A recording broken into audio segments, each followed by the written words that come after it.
आए जब कष्ट, बहुत कष्ट का जीवन चल रहा हो, बहुत कष्ट की जिंदगी चल रही हो, ध्यान लगाना, अगर कष्ट का जीवन चल रहा हो, तकलीफ की जिंदगी चल रही हो, 5-7 सोमवार, या तो 5 सोमवार या 7 सोमवार, हाथ में दुर्वा, मान लो ये तुमने दुर्वा ले ली, हाथ में दुर्वा, एक बेलपत्र, और उसी हाथ में अपने घर का भरा हुआ 1 लोटा जल। पहले रखना है दुर्वा, फिर रखना है बेलपत्र, उसके बाद में हाथ में 1 लोटा जल, और दोनों हाथों का स्पर्श करते हुए जो अपना पूजन का कक्ष होता है घर के अंदर का, उस पूजन कक्ष की साक्षी में खड़े होकर अपने कुल देवता, पितृ देवता और अन्य देवताओं का स्मरण करते हुए, बाबा बहुत दुखी हूँ, बहुत तकलीफ में हूँ, बहुत कष्ट में हूँ, मेरा परिवार आज दुख तकलीफ में है, मेरा परिवार आज कष्ट में है, दुख में है, कष्ट में है। बाबा को अपने मन का भाव कहते हुए, हृदय से प्रार्थना करते हुए, अपने घर के मंदिर से निकलकर फिर उस जल को लेकर शिवालय तक जाओ और दक्षिण की ओर खड़े होकर उत्तर की ओर मुख कर कर जल समर्पित करो। बेलपत्र और दुर्वा दोनों को अशोक सुंदरी वाली जगह पर चढ़ा दीजिए। अशोक सुंदरी की जगह तो सबको मालूम है ना। अशोक सुंदरी वाली जगह पर उस बेलपत्र और दुर्वा को समर्पित कर दो। चढ़ा हुआ थोड़ा सा जल लेकर आओ, घर के दरवाजे पर उसका छींटा दे दो, लेपन कर दो, और बाबा से 5 सोमवार नियम से आप दुर्वा, बेलपत्र और जल का प्रयोग अगर करोगे, 5 सोमवार पूर्ण होंगे। जो तुम्हारा दुख है वो समाप्त जरूर होगा। शिव करुणा जरूर, शिव कृपा जरूर। बस इसमें 3 चीजों का स्मरण रखिएगा। 3 चीजों शिव पुराण कर रही है, इसमें 3 चीजों का स्मरण करिए। पहले नंबर पर दुर्वा, दूसरे नंबर पर बेलपत्र, और तीसरे नंबर पर जब जल चढ़ाकर वापिस आओ तो अपने घर में प्रवेश के पहले देहली पर, चौखट पर, भगवान शंकर के अपने घर के द्वार पर शिव का नाम लेकर जल का सिंचन। 3 शिवजी की करुणा का गुणगान करने के लिए 3, जब आप तकलीफ में होते हो तो 3, शंकर को जल चढ़ाने वाला, 1 लोटा जल चढ़ाने वाले के पास 3 को भगवान शिव अवश्य भेजते हैं। दुख को समाप्त करने से पहले 3 को मेरा शंकर आपके दरवाजे पर जरूर भेजता है। पहले नंबर पर मां आद्य शक्ति दुर्गा को आपकी पड़ोसन के रूप में, आपके रिश्तेदार के रूप में, आपके कुटुंबी के रूप में, आपके संबंधियों के रूप में, किसी ना किसी के रूप में आपके पास भेजकर बोलेंगे, क्यों घबराती हो, क्यों चिंता करती हो, क्यों टेंशन लेती हो। मैंने सुना है कथा में, बाबा ने ये बताया था, एक काम कर, 1 बेलपत्र, 1 दुर्वा लेकर जा, बताएगी, आएगी, बैठेगी, सुंदर, उस दिन उसका चेहरा देखोगे आप तो आपको लगेगा ये मेरी पड़ोसन नहीं हो सकती। उसका चेहरा देखोगे तो आपको लगेगा ये मेरी देवरानी नहीं, ये मेरी जेठानी नहीं, ये मेरी ननंद नहीं, ये मेरा रिश्तेदार नहीं। आज इसका चेहरा कुछ और बोल रहा होगा। होगी तब कोई तुम्हारे कहेगा, धीरे से, सामने नहीं आएगा तो सुंदर स्वरूप धारण कर कर स्वप्न में आकर कहेगा। ऐसा लगेगा कोई तुम्हें जगा कर कह रहा है कि तू घबराना मती, तू ये कर लेना। समझ, धीरे से, सामने नहीं आएगा तो सुंदर स्वरूप धारण कर कर स्वप्न में आकर कहेगा। ऐसा लगेगा कोई तुम्हें जगा कर कह रहा है कि तू घबराना मती, तू ये कर लेना। समझ लेना मेरे बाबा ने अपनी अर्धांगिनी पार्वती को तुम्हारे पास भेज दिया। मेरे शिव ने अपनी पत्नी को तुम्हारे पास भेज दिया, अपनी अर्धांगिनी को भेज दिया। दूसरे नंबर पर मेरे भोले बाबा, मेरे शंकर मेरे त्रिकालदर्शी, मेरे करुणा सागर, मेरे शंकर। दूसरे नंबर पर अपने गण भृंगी को भेज देते। शिव जी के गण श्रृंगी और भृंगी का कर्म क्या? श्रृंगी शिव से दूर नहीं होता और भृंगी शिव जी की आज्ञा पाकर शंकर के भक्त के पास जाकर बैठता है। शिव जी अपने दूसरे पात्र को भेजते हैं भृंगी को। भृंगी दूसरे नंबर पर जाता है। उसका काम क्या है? भृंगी का कर्म क्या है? तो कहा भृंगी कभी भी सामने अपने प्रतिबिंब से नहीं आता, किसी का स्वरूप धर कर नहीं आता। भृंगी आपके हृदय में आकर भीतर से बोलने का प्रयास करता है। ये काम गलत हो रहा है, इसको रोक ले। तेरा मन से अंदर से बोलने का प्रयास करेगा, एक काम कर, तू वहां चले जाए, ऐसा हो सकता है, तू ऐसा कर ले, तू वैसा कर ले। वो बताने का प्रयास करेगा, वो आपको ले जाने का प्रयास करेगा, उस तक ले जाने का प्रयास करेगा कि ये कर्म कर, ये कर्म कर।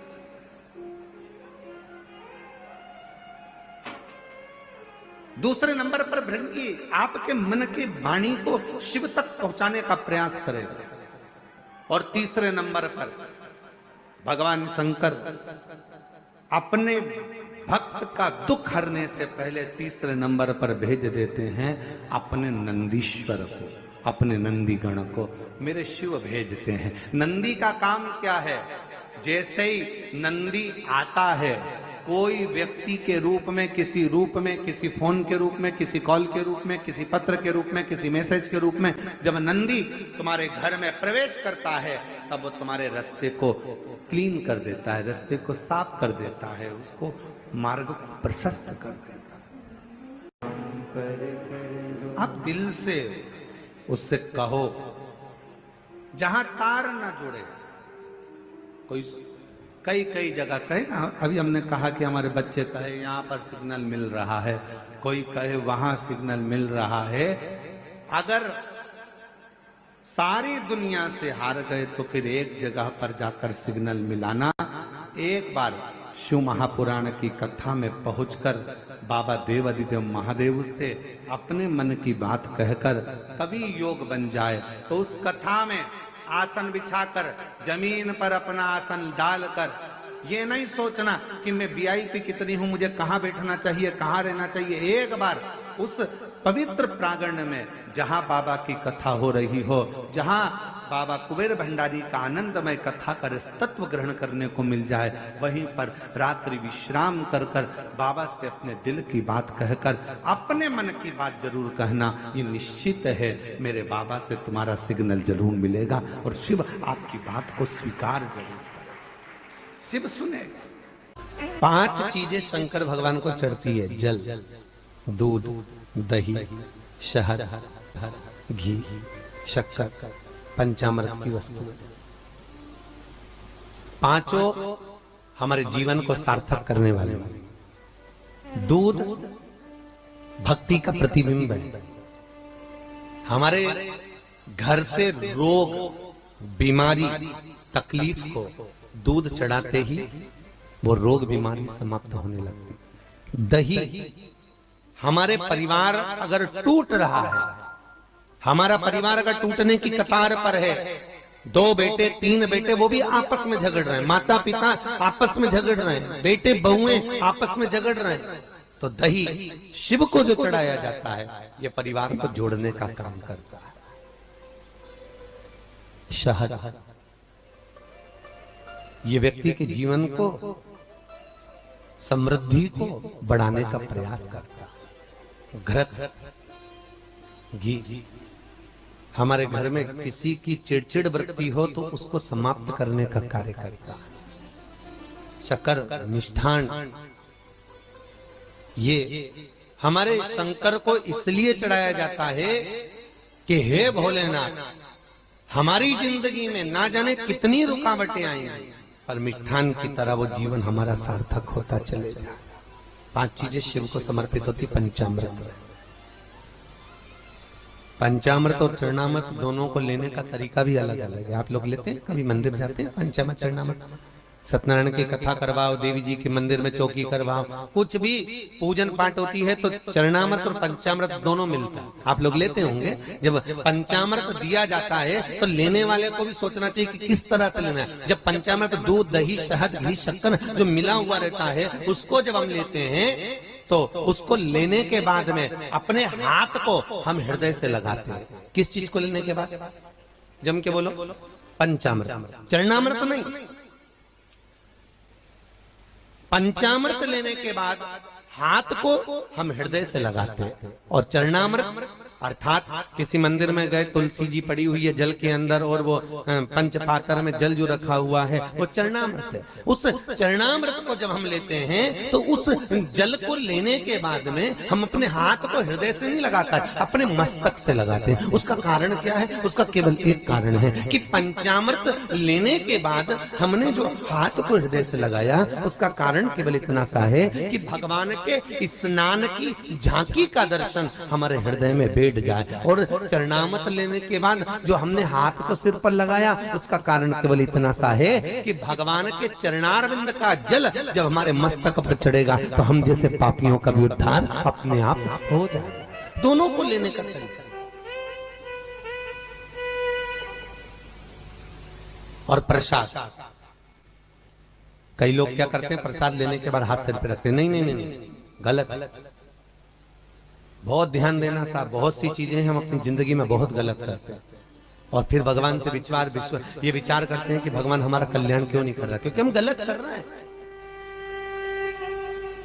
हम गलत धारण कर रहे हैं।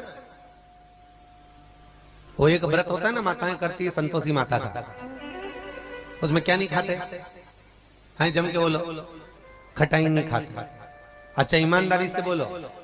तुम 16 सोमवार शुक्रवार करे तुमने संतोषी माता के, तुमने 10 शुक्रवार करे संतोषी माता के, और संतोषी माता ने तुम्हारी नहीं सुनी तो तुम जगत में क्या होगी? बताओ, माता जी के हमने तो व्रत करे और माता जी ने हमारी नहीं सुनी। पर तुमने व्रत करे तो करे कैसे? तुमने धारण तो करा कि शुक्रवार को खट्टा नहीं खाना है, पर संतोषी माता के व्रत को तुमने अच्छे से धारण नहीं करा। तुमने उसमें पढ़ा कि खट्टा मत खाओ, पर संतोषी माता के व्रत को अगर अच्छे से धारण करोगी, गणेश जी की बेटी है संतोषी,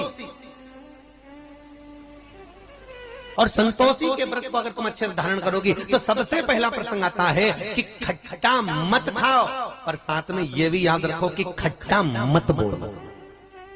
अब मालूम पड़े शुक्रवार का व्रत रख लिया, खट्टा नहीं खाऊंगी, खट्टा नहीं खाऊंगी, और सबसे झगड़ा करती फिर रही, जरा जरा सी बात में लड़ रही, जरा जरा सी बात में खट्टा बोल रही, तो व्रत लगेगा?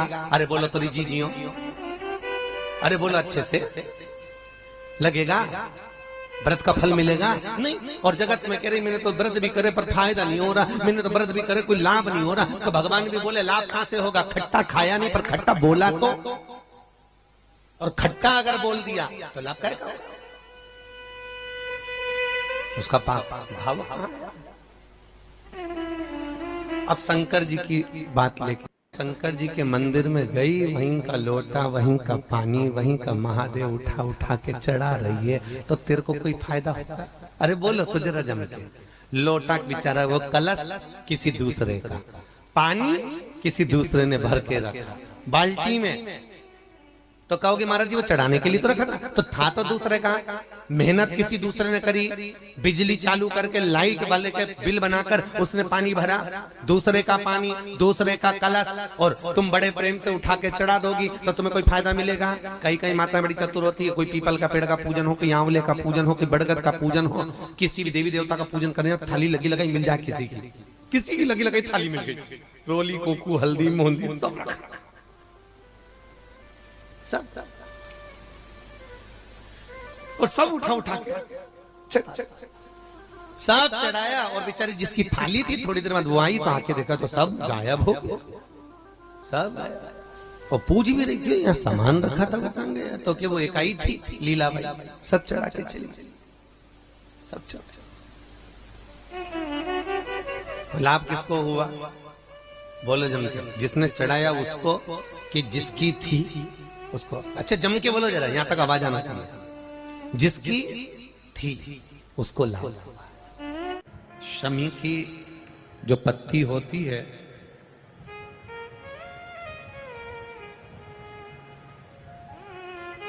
शमी की जो पत्ती होती है,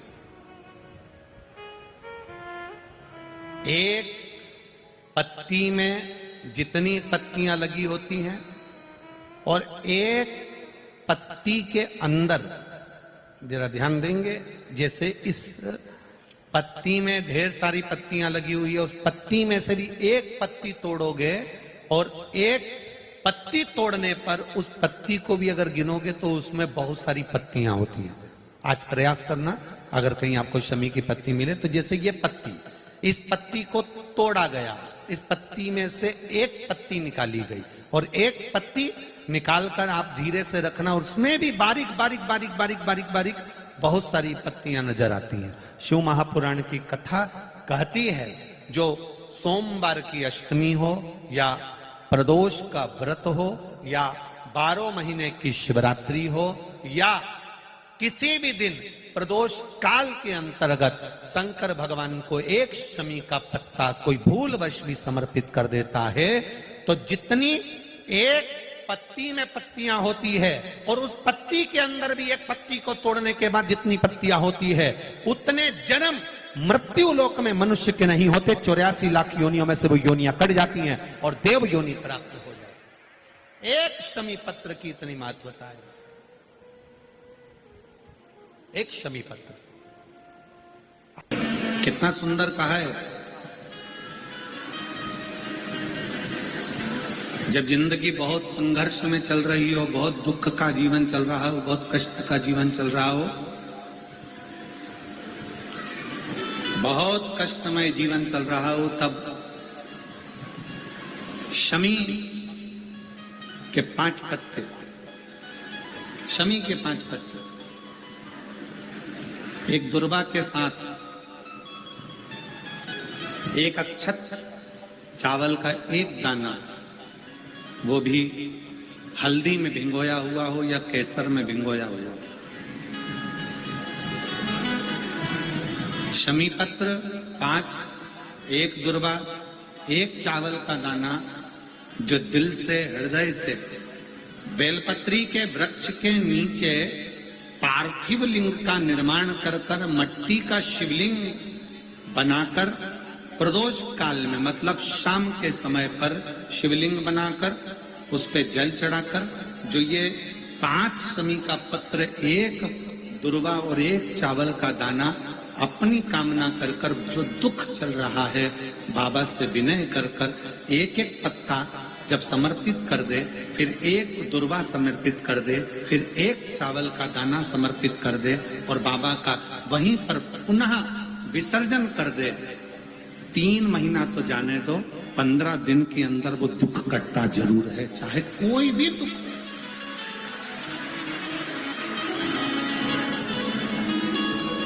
कोई भी दुख क्यों, किसी भी तरह का दुख क्यों।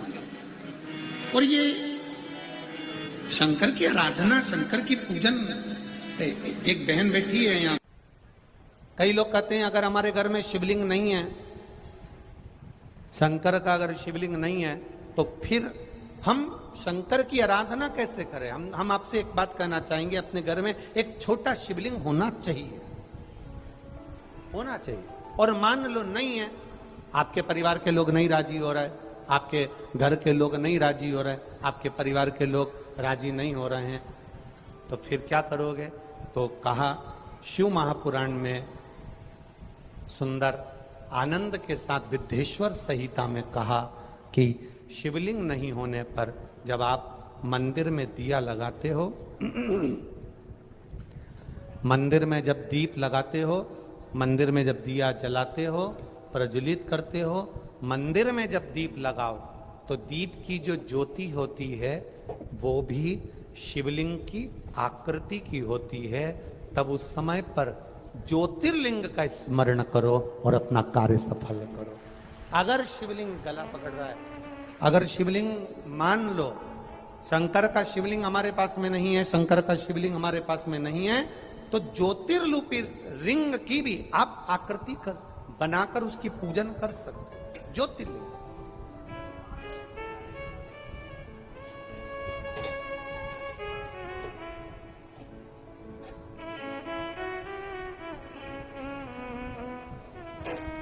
क्या बोलते हैं आप लोग, मन मेरा मंदिर आंखें दिया बाती, होठों की है तालियां, रोम फूल बाती, रोम रोम जीभा तेरा नाम पुकारती है माँ तेरी आरती।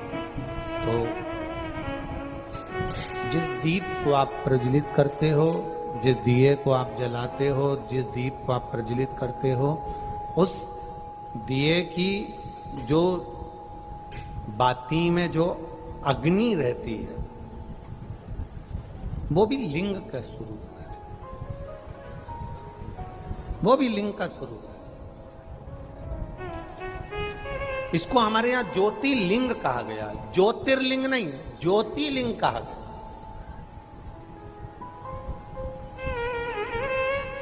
कि एक ज्योति में भगवान शंकर की आराधना करना, भगवान शिव की स्तुति करना, भगवान शंकर की आराधना में डूबना, एक ज्योति के प्रतिबिंब में, एक ज्योति के स्वरूप में। कभी जिंदगी में मौका मिले तो 5 दुर्बा, कितनी दुर्बा जम के बोलो जरा, 5 दुर्बा 1 बेलपत्र। कभी अगर मौका मिले जीवन में 5 दुर्बा 1 बेलपत्र, 1 अक्षत, 1 चावल का दाना, और तीनों पत्तियों पर लगा हुआ चंदन।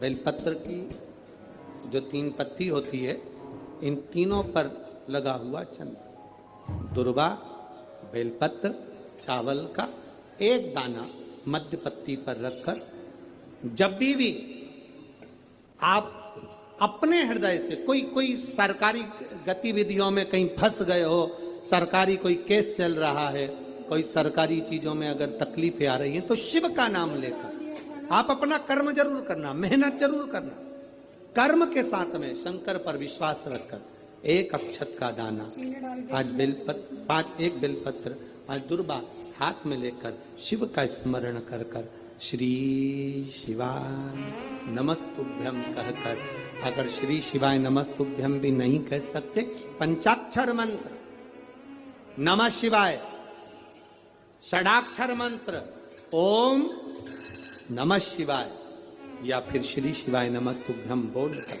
शिव को जो स्थान आपको बताया है, स्थान देखा है, फिर ध्यान देंगे, अशोक सुंदरी से शिवलिंग के बीच की जो खाली जगह है, देख रहे हो आप लोग, एलईडीओं पर ध्यान देना, एलईडी और अपने अपने मोबाइल पर अगर आप कथा सुन रहे हो, या यहाँ पंडाल में कथा सुन रहे हो, या आस्था चैनल पर सुन रहे हो, तो वहां शिवलिंग, अशोक सुंदरी का स्थान, बीच में जो खाली जगह है, इस खाली जगह पर बेलपत्री और दुर्बा का जो पीछे का भाग है, वो पीछे का भाग अशोक सुंदर की ओर होना चाहिए, अशोक सुंदर की ओर उसका भाग हो जाए, और पत्ती को इस तरह से शिवलिंग और जो खाली जगह है उसके मध्य में रखकर, कोई सरकारी चीज के लिए, कोई प्रशासनिक चीज के लिए, कोई केस के लिए, कोई कानूनी कार्यवाही के लिए, कोई तकलीफ में घिरे हुए हो, तो उस स्थान पर ये बेलपत्र केवल 1 बार चढ़ाकर बाबा से विनती करना, बाबा उसको स्वीकार जरूर करेगा, कार्य सफल जरूर करेगा। 1 बेलपत्र शिव भक्ति के लिए, 1 बेलपत्र की लिए, एक बेलपत्र जिसकी डंडी का भाग जल जहां से बहकर बाहर निकल रहा है, अशोक सुंदरी का स्थान देखा है ना सब लोगों ने, बस उसी स्थान पर पहली बेलपत्र, दूसरी बेलपत्र पार्वती जी के स्थान पर, अर्थात जो जलाधारी है वहां पर, तीसरी बेलपत्र शंकर भगवान के शिवलिंग के सम्मुख में जहां आप बैठे हो वहां बैठकर डंडी का भाग विपरीत दिशा में रखकर, तीसरा बेलपत्र, चौथा बेलपत्र भगवान शंकर का जल जहां से नीचे गिर रहा है उस ओर सीधी बेलपत्र नीचे की ओर, और 5वीं बेलपत्र शंकर भगवान के अशोक सुंदरी के स्थान को छुआकर नंदी के पास रखकर, जो घड़े में जल है अर्थात मट्टी के पात्र में जो तुम जल लेकर गई हो, उस पात्र के जल से शंकर का अभिषेक कर देना, शिव को वो जल समर्पित कर देना। जिंदगी में कैसा भी दुख हो वो कटता ही है, वो दुख रह नहीं सकता, ये निश्चितता है।